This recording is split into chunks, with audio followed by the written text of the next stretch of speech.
Welcome to Academic Gain Tutorials. In this video, we will discuss the differences between a letter of credit and a bank guarantee. Both are important banking instruments used in commercial and financial transactions, but they serve different purposes and operate in different ways. Understanding these differences is essential for students, business professionals, importers, exporters, and anyone involved in trade and finance. Let us begin. Number 1. A letter of credit is a bank's commitment to pay the seller upon fulfillment of specified conditions, whereas a bank guarantee is a bank's promise to compensate the beneficiary if the applicant fails to fulfill contractual obligations. Number 2. A letter of credit primarily ensures payment to the seller for goods or services, whereas a bank guarantee primarily ensures performance or fulfillment of obligations by the applicant.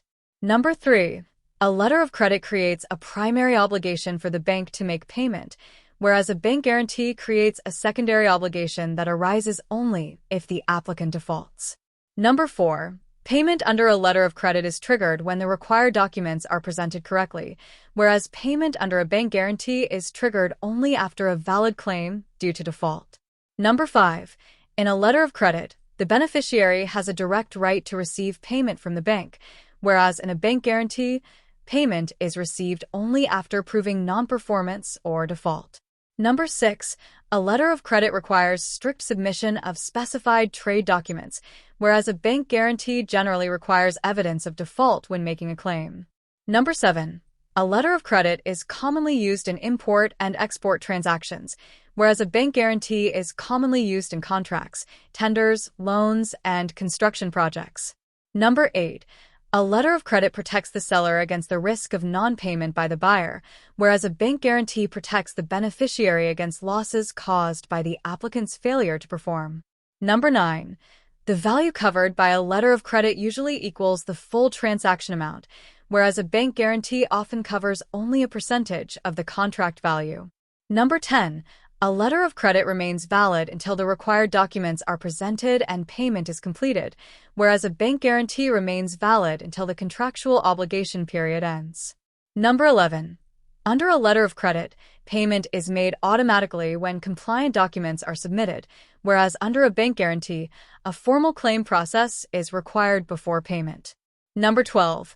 Most letters of credit are irrevocable and cannot be changed without agreement from all parties, whereas bank guarantees are generally irrevocable and cannot be canceled without beneficiary consent. Number 13. A letter of credit is governed by UCP 600 international rules, whereas a bank guarantee is commonly governed by ISP 98 or related guarantee regulations. Number 14.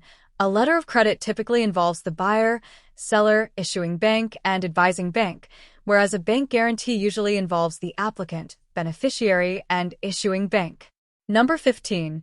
In a letter of credit, the bank must pay if the documents comply with the terms, whereas in a bank guarantee, the bank's liability arises only after the applicant's default is established. To summarize, a letter of credit is payment-oriented and document-driven, whereas a bank guarantee is performance-oriented and claim-driven. A letter of credit helps facilitate trade by ensuring payment, while a bank guarantee provides security against non-performance of obligations. Understanding these differences helps businesses choose the right financial instrument according to their transaction requirements and risk management needs. If this lecture was helpful, give it a thumbs up and subscribe to the channel. Thank you.